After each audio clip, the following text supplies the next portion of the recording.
డెబ్బై ఏళ్ళు దాటినటువంటి వృద్ధులకు ఉచిత వైద్యం ఇది ఖచ్చితంగా తీసుకోవాలి.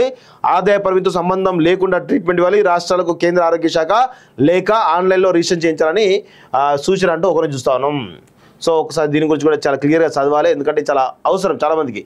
70 ఏళ్ళు దాటినటువంటి వృద్ధులకి ఉచిత వైద్యం. 70 ఏళ్ళు దాటినటువంటి వృద్ధులకి ఉచిత వైద్యం. రాష్ట్రాలకు కేంద్ర ఆరోగ్య శాఖ లేక ఆదాయ పరిమితితో సంబంధం లేకుండా వృద్ధులందరికీ ఉచిత వైద్యం అందించాలని కేంద్ర ప్రభుత్వం నిర్ణయించింది. 70 ఏళ్ళు పైబట్టిన వారందరినీ ఆయుష్మాన్ భారత్ స్కీమ్ కింద లబ్ధిదారులుగా గుర్తించాలని అన్ని రాష్ట్రాలకు కేంద్ర ఆరోగ్య శాఖ తాజాగా లేఖ రాసింది.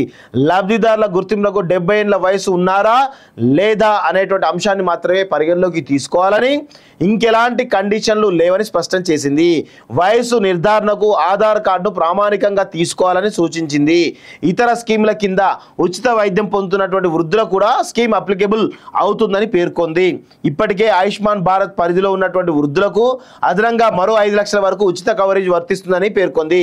70 ఏళ్లు దాటిన వారందరితో ఆయుష్మాన్ పోర్టల్ లేదా మొబైల్ యాప్లో రిజిస్ట్రేషన్ చేయించాలని, ఇందుకోసం అవగాహన కార్యక్రమాలు చేపట్టాలని రాష్ట్ర ప్రభుత్వాలకు సూచించింది.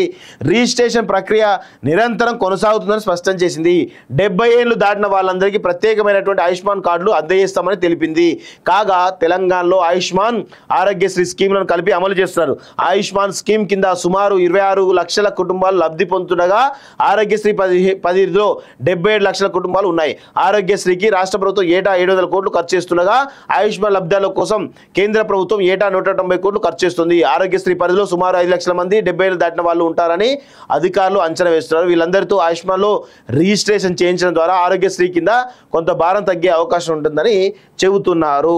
సో చాలా ఇంపార్టెంట్ విషయం అని చెప్పొచ్చు. 70 ఏళ్ళు దాటినటువంటి ప్రతి ఒక్కరు కూడా 5 లక్షల వరకు ఉచిత వైద్య సహాయం అందించాలని చెప్పేసి కేంద్ర ప్రభుత్వం ఆయుష్మాన్ భారత్ స్కీమ్లో పెట్టడం జరిగింది. సో ఇప్పుడు ప్రతి ఒక్కరు కూడా దయచేసి 70 ఏళ్ళు పైబడినటువంటి ఎవరైతే వృద్ధులు ఉన్నారో లేకపోతే వాళ్ళ కొడుకులు కానీ వాళ్ళ మనమలు కానీ ఎవరైతున్నారో దయచేసి ఆయుష్మాన్ భారత్ సంబంధించినటువంటి వెబ్సైట్లో వాళ్ళ పేర్లు అదేవిధంగా వాళ్ళ రిజిస్ట్రేషన్ చేయించేసి ఆ కార్డులు కూడా తీసుకోవాల్సిందిగా కోరుతా ఉన్నాం. దయచేసి ఇది చాలామందికి యూజ్ అయ్యేటువంటి అంశం కాబట్టి అందరూ కూడా జాగ్రత్తగా రిజిస్ట్రేషన్ చేసుకోని చెప్పేసి కూడా కోరుతా ఉన్నాం.